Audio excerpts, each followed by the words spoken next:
नमस्कार, मैं S D. Vinlesh, advocate from Delhi. पूरे बंगाल में त्राही त्राही मची हुई है।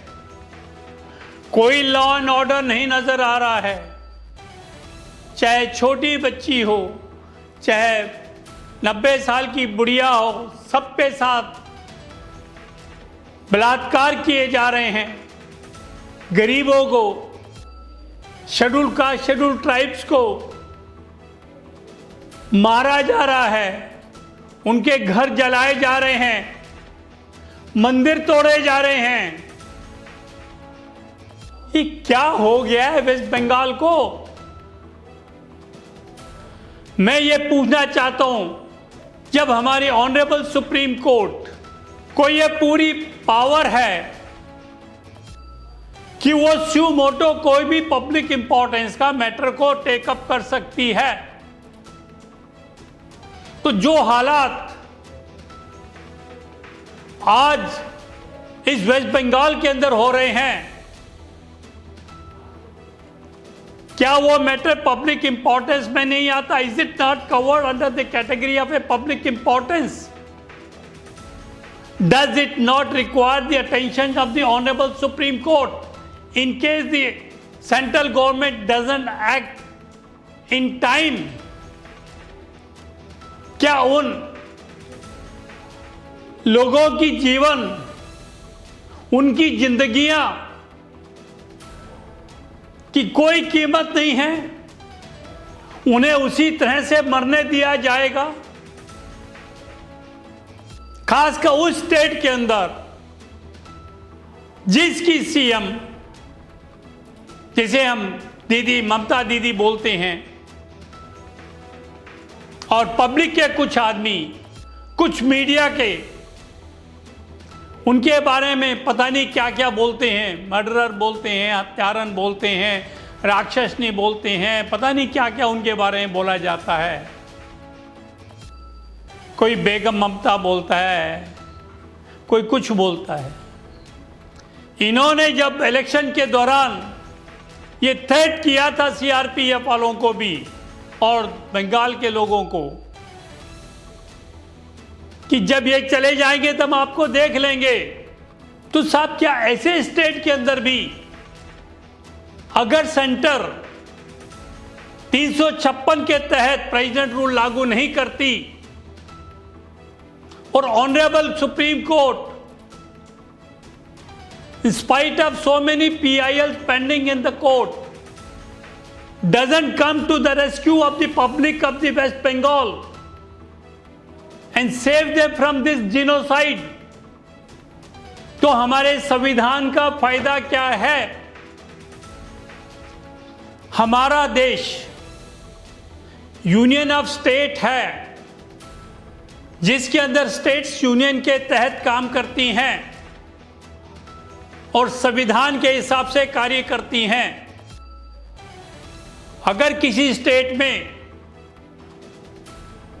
उसका गवर्नर यह रिपोर्ट लिख के देता है, the situation has arisen in which the government of the state can not be carried on in accordance with the constitution of the India, the president में प्रोक्लेम इमरजेंसी।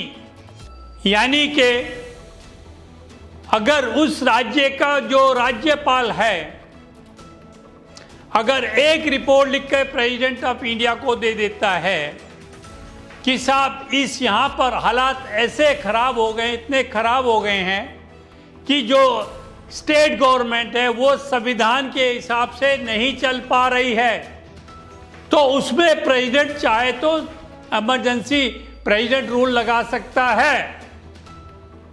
तो साहब मैं पूछना चाहता हूं, जब से इस प्रदेश के अंदर इलेक्शन का प्रोसीजर स्टार्ट हुआ है और टिल टुडे क्या लॉ एंड ऑर्डर वहां पे प्रॉपरली मेंटेन है? क्या West Bengal as per the provision laid down in constitution of India it's working according to that? Every time you find Honorable Governor of the West Bengal going and meeting those sufferers, the victim of genocides, victim of the riots, the person who has fled the West Bengal, leaving everything behind, which is being looted by a particular community persons. And the Bengal police is sitting just like a Mook Darshak. It doesn't take any action. Is it the way to run the government? Is it the way for the West Bengal government to run the state? क्या ममता बनर्जी अपनी जिम्मेदारियों का पूरा वहन कर रही है? ऐसे हालात के अंदर उन लोगों की रक्षा के लिए जिन्होंने एक पर्टिकुलर पार्टी के लिए सपोर्ट किया था, उनको चुन चुन के मारा जा रहा है। ऐसे आदमियों को जिन्होंने एक पार्टी छोड़ करके एक पर्टिकुलर पार्टी ज्वाइन किया था, क्योंकि उनको लगा कि इस पार्टी में रहकर पब्लिक का कुछ कल्याण नहीं कर सकते, पब्लिक सेवा नहीं कर सकते, उनको भी चुन चुन कर टॉर्चर किया जा रहा है, थ्रेटनिंग की जा रही है, उनको मारा जा रहा, पीटा जा रहा है। और तो और अभी मैं देख रहा था कल परसों, जो आपके एक एमपी थे वहां पर, लोकेश चटर्जी, उनके साथ पुलिस फोर्स जा रही थी और जब उनको पता लग गया यहां इनकी पिटाई होनी है, वो पुलिस पीछे रुक गई। Is it the way the state is expected to work? क्या ये संविधान है? क्या संविधान में हमारी ये चीज नहीं दिखाई गई? The safety of the each citizens of the country should be the prime importance of the state or the center? क्या लोगों को इसी तरह से मरने दिया जाए? क्या उनका राइट टू लाइफ नाम की चीज कोई है ही नहीं? क्या उनका फ्रीडम ऑफ स्पीच बिल्कुल खत्म हो गया? क्या उनका कोई राइट टू इक्वलिटी नहीं है? क्या उनका कोई राइट टू प्रॉपर्टी भी खत्म हो गया? चुन चुन के एक पर्टिकुलर कम्युनिटी के लोगों को मारा जाए, उनके घरों को जला दिया जाए और एन मार्च उनको धक्के दे दे के भगाया जाए और अपने स्थान को छोड़ के दूसरे स्टेट आसाम में जाके शरण लें। माना कि 356 डिस्क्रिशनरी पावर है, but that discretion should be exercised objectively by the governor of the state and the president of the India. No doubt 356 जो है, right from the independence of the country till recent it was a political tool in the hand of the center to topple the state government which did not comply with instruction or which was against that particular party और जो opposition party को belong करते थे। But 1994 में जब SR Bombay का जो case judgement आया ऑनरेबल सुप्रीम कोर्ट का, उसके बाद इसके ऊपर थोड़ी सी लगाम कसी गई है। और आपको जान के बड़ी हैरानगी होगी कि इस देश में आज तक लगभग 120 बार प्रेसिडेंट रूल लग चुका है और जो स्टेट मैक्सिमम जो प्रेसिडेंट रूल के नीचे रहा है वो है पंजाब। पंजाब में 10 साल के लगभग प्रेसिडेंट रूल चलता रहा और यूपी में अगर आप देखें तो 10 बार प्रेसिडेंट रूल लगा है, 9 बार बिहार में लगाया गया है, 8 बार केरला में, मणिपुर, उड़ीसा में लगाया गया है। सब ये सब इतनी बार 120 बार संविधान का पालन ना करने के ऊपर अगर प्रेसिडेंट रूल लागू किया जा सकता है तो 56 इन्वोक की जा सकती है, तो at this stage why it is not being invoked? ऐसी क्या मजबूरी है सेंटर की कि वो इतने एडवर्स हालात के होते हुए भी वहां पे प्रेसिडेंट रूल या अपने जो उनका राज्यपाल है, जो गवर्नर है, उनको एक रिपोर्ट देने के लिए नहीं कह सकती। आई डोंट मीन कि he should give a fake report, but he has himself stated so many times publicly that situation is going out of the order. Rather, it has gone out of the hands of the government. Government is not able to control its people. The control is not on the police also. Everybody acting in his own way. There is no law and order. No provision of the Constitution of India is being adopted or maintained or followed. तो what is a hitch? सिर्फ ये कह देना कि साहब ममता बनर्जी की जो government है वो मेजोरिटी से विन करके आई है और रिसेंटली आई है, doesn't give that government a right to continue this persecution of the public endlessly. अरे कितने दिन सेंटर इस बात की इंतजार करेगा? कब सेंटर को यह पता लगेगा कि हालात इतने बिगड़ गए हैं कि यहां पे प्रेसिडेंट रूल लागू किया जाना चाहिए? क्या सेंटर ममता से डर रहा है? क्या सेंटर को इस बात का डर है कि सुप्रीम कोर्ट कहीं मेरे प्रेसिडेंट रूल को क्वैश ना कर दे? In the democratic setup there are different authorities, they have to act independently. सिर्फ ये कह देने से, ये सोच लेने से कि साहब अगर मैं ऐसा करूंगा तो वो मुझ पर ऐसा कर देगा, डेमोक्रेसी में ऐसा काम नहीं होता। Everybody has to perform his duty assign to him. जब स्टेट के हालात इतने बिगड़ चुके हैं और हमारे गवर्नर महोदय इन फील्ड में जा जाके देख चुके हैं, विक्टिम से मिल चुके हैं और अपना संवेदन भी प्रदान कर चुके हैं और पब्लिकली कह चुके हैं कि यहाँ पे संविधान नाम की कोई चीज नजर नहीं आ रही है, हालात बहुत बिगड़ चुके हैं, लॉ एंड ऑर्डर नाम की चीज कुछ नहीं है और स्टेट कंट्रोल नहीं कर पा रहा हालात को, तो गवर्नर साहब क्यों नहीं अपनी जिम्मेदारी निभा करके एक रिपोर्ट भेज दे प्रेसिडेंट ऑफ इंडिया के पास कि साहब यहां पर प्रेसिडेंट रूल लागू कर दिया जाए? The governor is under the president of India. अगर गवर्नर काम नहीं कर रहा, it's the duty of the president of India to direct the governor to send a report, a factual report. संविधान की रखवाली किसकी जिम्मेदारी है? Who is the ultimate authority to protect the interest of the Constitution of India? संविधान की रक्षा करने की प्राइम जो रिस्पॉन्सिबिलिटी है, that's on the honourable supreme court of India. तो मेरी honourable supreme court of India से गुजारिश है, and neither act suo motu, then it comes on the shoulder of the honorable Supreme Court of India to take the matter sumoto, ताकि इस देश के अंदर संविधान के हिसाब से कार्य हो सके।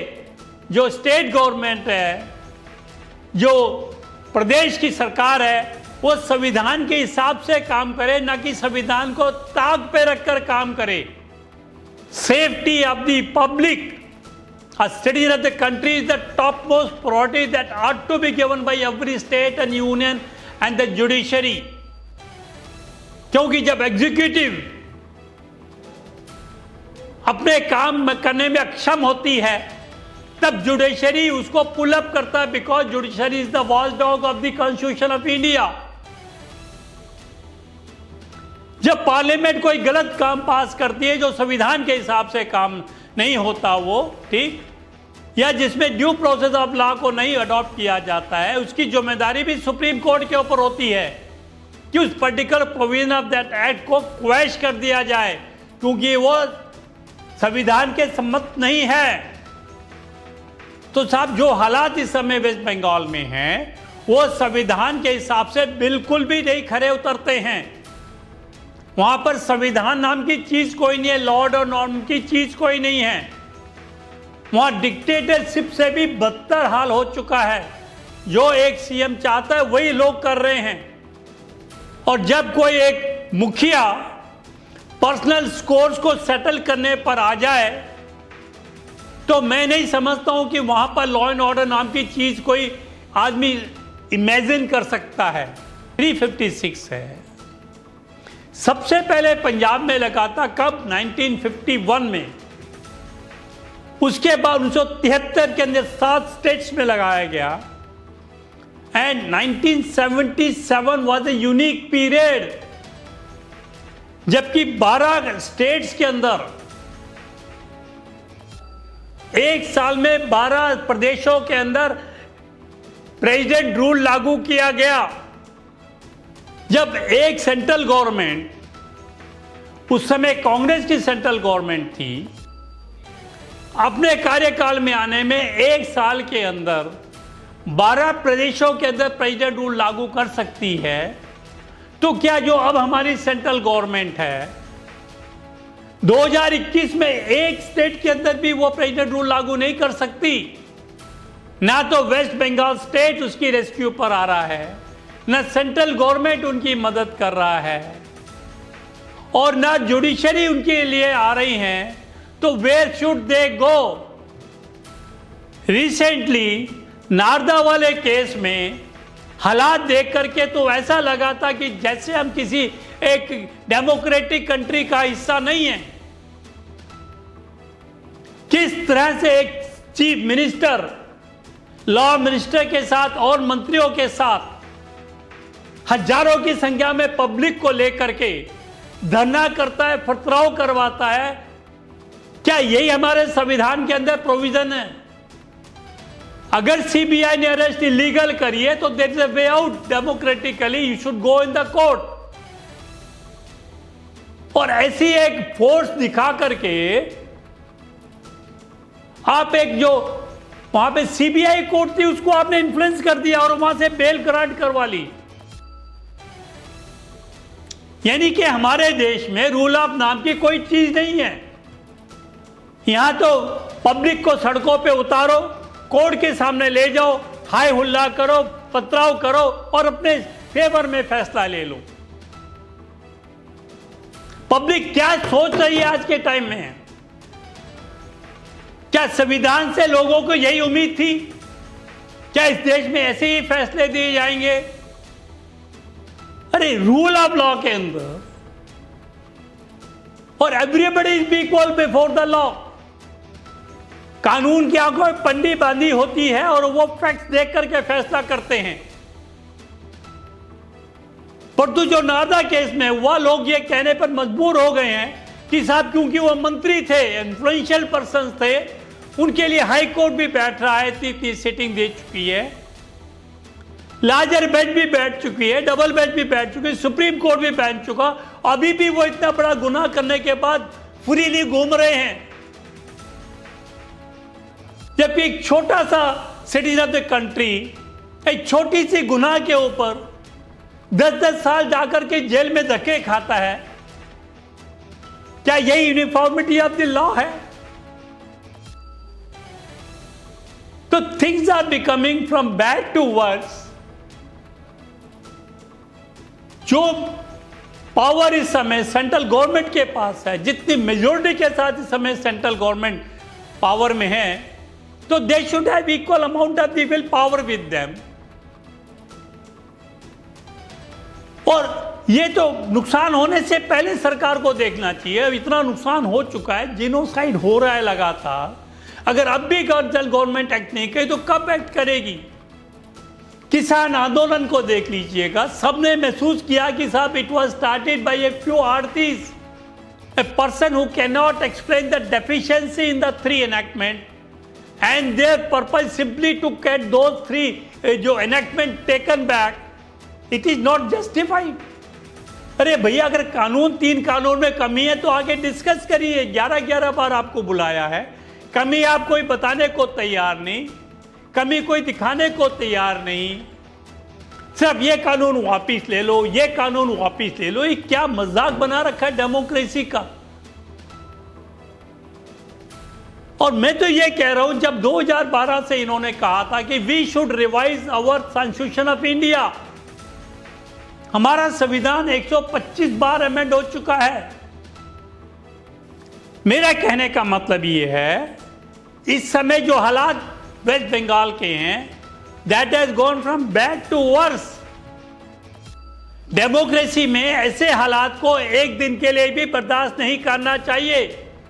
If the state cannot provide the security of the citizen of the country or the state, then the state government and the central government should come immediately forward and impose the president rule over here. It doesn't make any whether the Supreme Court okays it or quashes it. They should do their own duties first and then think of the decision which may be taken by the Honorable Supreme Court subsequently. Thank you very much. आप सभी का धन्यवाद। मैं SD Binlesh, advocate from Delhi.